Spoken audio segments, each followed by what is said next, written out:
What is going on, ladies and gentlemen? Welcome back to the channel. My name is Paul. This is the Leeds Therapy. Thank you as ever for stopping by. I really do appreciate it. Socials are up here at the bottom of the screen. As usual, if you could follow those, I would greatly appreciate it. So, I've managed to calm down a little bit, although I'm still absolutely raging. That is Hull 3, Leeds 3, and a horrific game is probably a fair assessment of how it actually went overall in terms of how I feel about it anyways. The first goal that we concede, what the hell's Meslier doing at that point in the box? Coming out, starting his run and making it really easy to be lobbed by Camera. They're just ridiculousness. There was no need for that to happen. And then the rest of the first half is just really, really, really poor from Leeds. We were really lucky that we didn't go in 2 or 3-0 down. And that's not because Hull was so good. It was a lot down to our own kind of failings, if you like. Obviously, Strike missed out because of the ankle injury. And I have to say, we really missed him today. I guess I'm gobsmacked more than anything. Goals shouldn't happen the way that they do. It just shouldn't happen that way at all. Then the second half starts. Tanaka scores an absolutely beautiful goal, stunning goal for his first goal for the club. And you think, all right, cool, let's get on a level playing field here. Then we back off a little bit for whatever reason. Dan James then scores the second goal, and then Peru gets the third. It's then 3-1 away from home, and we're cruising. We are absolutely cruising. And Meslier decides that, no, I'm not going to do that. I'm just going to... A ball that is looped, that would have gone onto the crossbar and out for a goal kick, he decides to, rather than punch it away or anything like that, to throw it down to a Hull player for Pedro to put in, and then the corner, and by this point we're absolutely shot, aren't we? The corner comes in, he flaps at it, and consequently Camera then puts the ball in for his second goal, and Camera was, according to that, the best player on the pitch, allegedly. Whatever. What I'll do my normal thing that I do, but I'm going to come to Meslier in a second. So Bogle was our best player by an absolute... Well, Bogle and Solomon were the two, for me, our two best players by a country mile. Rodon, yeah. Ampadu, I don't think he struggled so much. It's just he hasn't played in that position so far this year, and it's difficult for him to settle anything. Woble wasn't brilliant either. A couple of times not tracking back, not giving the ball away, not very well. Rothwell had a quiet game, I felt. Tanaka scored a great goal for me. Fantastic goal, was good in the middle of the park. Aronson, again, quiet game, knackered. James on his arse, even though he scored, knackered.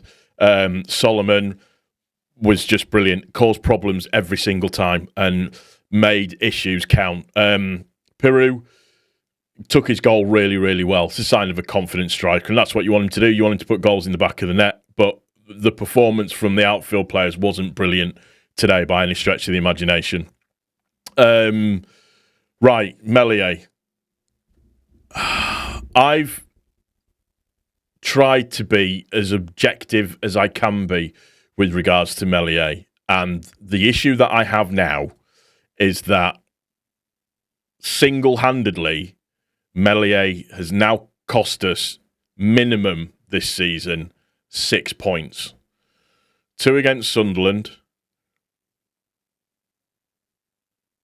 2 against Blackburn, and 2 against Hull today.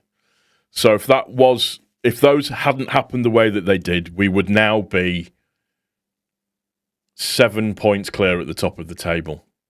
And there has to come a point where we have to start asking questions about his form and what he brings to the table. And this is a thing that's really difficult, because in some cases he can look okay, but this season in particular, for I don't know why, he has just looked incredibly shaky. He has looked incredibly off the pace. He's just... When the second goal goes in from Pedro, when you look at the reaction of the defenders, usually what they go over and go, oh, come on, get up, let's go and walk off. But None of them. They just turned and just walked away from him. And it's really, really infuriating. And I think I'd be more apoplectic now for a couple of reasons. One, if we weren't still at the top of the table for now, then I'd be even more annoyed than what I am. We've still got the good goal difference, so technically we're a point above. So with the goal difference, that's like an extra point, however you want to look at it. But we're still, the positive to take from it is that we're still top. That's the positive that you take from it. However, with that being said, something has to change. Something has to give. And it's either buying a new keeper or giving Darlow a chance, or even giving Ken. I don't know what you do in this situation, because it must be so infuriating for our defenders who, yes, there was 3 goals scored against them today. However, I will argue the point that, Meslier is responsible for all 3 of them. It's so infuriating from my point of view to watch a really, really good defensive team have all of their hard work scuppered by one person.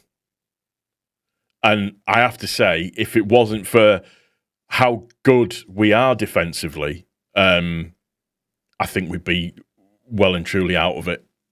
Genuinely, that's how I feel. And maybe, I'm being a bit reactionary, whatever. I'm annoyed at Farke for the length of time it took him to make. As soon as we score that third goal, as soon as that third goal goes in, you bring Gilavogi on, you bring, let me just think, you bring another defensive player on, that didn't happen. It seemed to take ages for any changes to happen at all. So I'm just trying to see, where was the... So our changes happened really late in the game for whatever reason, and I don't like late in the game, and it doesn't seem to make any sense whatsoever at all.